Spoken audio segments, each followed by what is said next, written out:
지난 3월 20일 닌텐도의 신작 모여봐요 동물의 숲이 출시되었습니다. 그리고 출시된 지 10일 만에 게임 디자인에 맞게 제작된 닌텐도 스위치 모여봐요 동물의 숲 에디션이 완판됐고, 정가 64,500원이던 소프트웨어도 현재 12만원에 구할 수 있을 정도로 가격이 올랐는데요. 이 게임은 왜 에디션 발매 첫날에 3,000명이 용산에 몰렸고, 나아가 전세계 비디오 게임 주요 시장이 북미에서 판매량 4위에 올랐을까요?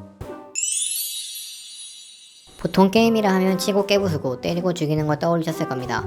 하지만 동물의 숲은 다릅니다. 이 게임은 레벨업 시스템과 엔딩 자체가 없습니다. 싸우거나 죽이는 것도 없는 매우 심심한 게임이죠. 그런데도 전 세계적으로 매우 인기가 높아지고 있는데요. 왜 그런 것일까요? 그것은 바로 동물의 숲이 잃어버린 우리의 일상을 담아냈기 때문일 겁니다.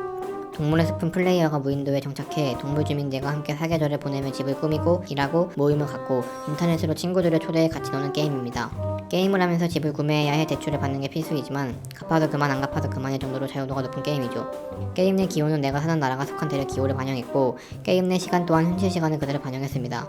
즉, 이 게임은 우리의 일상을 그대로 반영하고 있다고 보시면 될 것 같습니다. 신종 코로나 바이러스 감염증은 친구들을 마음 놓고 만날 수도 없게 만들고 각종 모임 활동도 하지 못하게 만드는 등 우리의 일상을 앗아갔습니다.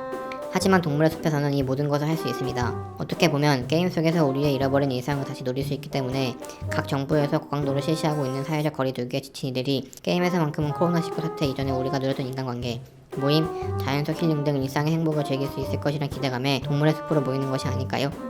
현재 이 게임은 유튜브 크리에이터 중심으로 새로운 콘텐츠를 만들어내고 있는데요. 대도서관과 꽃빈, 풍활양 등 유명 스트리머들은 시청자와 함께 섬을 만들거나 온라인 모임을 만들어 소통하며 놀고 있습니다. 그리고 집콕 중인 게이머들은 이들과 함께 놀거나 게임 안에서 집을 꾸미는 등 소확행을 이어가고 있고, 이를 자신의 SNS를 통해 공유하고 있습니다. 즉, 이들은 우리의 소중한 일상을 게임으로 즐기고 있는 것인데요. 실제로 저희 별사전 제작진들도 닌텐도 스위치로 동물의 숲을 즐겨보았습니다. 느긋하고 따스하게 흘러오는 배경음, 아무것도 하지 않아도 되는 게임과 일상생활에서 친구들과 노는 즐거움을 느낄 수 있었던 것 같습니다. 현재 코로나19의 장기화로 인하여 비디오 게임 이용률이 늘어나고 있는 추세입니다. 시장 조사 업체 에베니에 따르면 국내 지난 2월 마지막 주 평균 게임 다운로드 수가 전년 대비 35% 늘었고, 중국에서는 지난 한 달간 게임 다운로드 건수가 전년 대비 80% 증가했다고 합니다. 이와 같은 현상은 코로나 공포증을 게임으로 극복하려는 것으로 보이는데요. 작년에 게임을 질병으로 규제하려고 했던 WHO도 이제는 비디오 게임을 통해 코로나를 극복하자고 말하고 있습니다. 모여봐요 동물의 숲은 이 시기를 잘 탄 것으로 보입니다. 우리의 소중했던 일상과 똑같은 게임 패턴을 가진 모여봐요 동물의 숲. 현재 고강도 사회적 거리두기로 인해 예전과 같은 일상을 보내기 힘들어진 요즘, 이 게임은 그리웠던 그때로 돌아가기에 좋은 게임으로 보입니다. 이상 배사전이었습니다.